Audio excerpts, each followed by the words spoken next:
over that time frame that you've spent in the African bush, has there anything that stands out to you that you've changed your mind on, either on the African bush, on a particular animal, maybe through some introspection on yourself? You can take that question any avenue that you'd like to.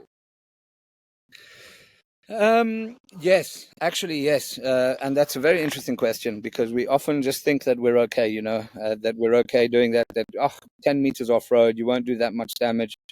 And I think it really takes time before something inside you changes, where you realize, hang on a sec, the animal's actually not okay with you coming into the bush. I often used to, I like to think that I've changed to the best of my ability, and that's respect the bush, and she will really, really, really reward you. And that comes from a multitude of things, whether you are going 5 meters off road to look at a flower. There is a little bit of negative impact that you can have on the bush by going off the road. You're actually creating you're affecting the aeration of the soil, you're compacting the soil. So where there are low vehicle densities and where the vegetation type allows, you can go off-road, but we tend to forget that, and we kind of think, okay, we need to get the best picture now, whether it's for the tips, because a lot of the guides do unfortunately think on the back of their heads. They sometimes do unethical things for gratuities.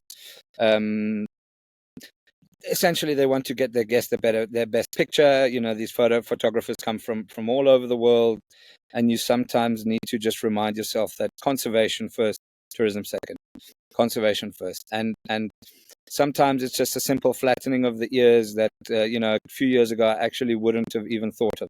So when the animal is okay, he's going to stick around because he's quite habituated to the presence of a game drive vehicle, you see the flattening of the ears, which is an indication that he's actually not as happy.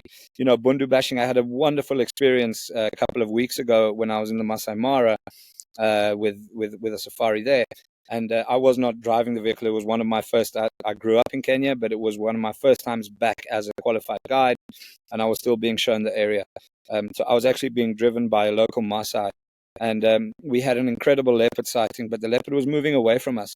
And we got to, the Masai Mara is quite open, and we got to a thicket where 9 out of 10 of ethical guides in South Africa would have chosen the smallest tree, and they would have flattened that tree to get to the other side of the thicket. This Maasai did not. I was quite confused, and I asked him, is there a rule that you cannot, you cannot kill trees? Because off-roading, we sometimes kill trees. Now, we drive over trees. We tend to choose, where possible, to choose the trees that we know are going to come back up. There are some trees that will be standing 20 minutes after you drive over it. They're quite elastic, but not all trees are. Some trees will die. But, we don't think about it because we want to get to that amazing leopard picture, and we kill the tree. This Maasai, who was a local guy in the Masai Mara, did not kill a tiny little tree. And I thought there was a rule, so I asked him if there was a rule. And he said, no, absolutely not. We don't have many trees here, and we don't want to kill any of these trees. I was really, really well impressed by that, because he felt the pressure. I was with six clients who had been to Africa before, and you could feel the excitement. We all wanted to get to the other side of that thicket to see the leopard, but he was not feeling the pressure. I really enjoyed his calmness about it. He stopped. He said, sorry, guys, I'm not killing a tree, and I'm going to go around. I actually didn't sleep much that evening, because I myself I might have, in that situation, killed the tree, not thinking about it. We had an incredible sighting. We've now given these guys an incredible experience, an incredible picture, which will bring them back, so you can look at it from that point of view. But actually, conservation first. In an area where there's not many trees, we can't be driving over trees. So, and I have to be honest, it took 7-8 years of guiding before that something triggered inside me, where I'm not going to off-road for an animal that's probably going to come to the road in 10 minutes time if you're just patient enough. But sometimes we don't even look at the terrain, we don't look at our surroundings, we just bundu bash straight to them, take our pictures, and carry on our game drive, which is a little bit arrogant. If you can, invest the time, and I promise you the bush will reward you. They'll come out to you. Allow them to become confident with or comfortable with our presence, and we'll have an incredible sighting.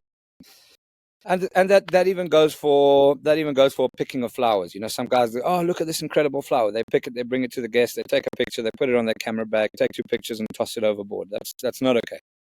But it sometimes takes a while for that something to change you, and that, of course, is the bush. Eventually, she'll teach you. that you need to start respecting her a little bit more.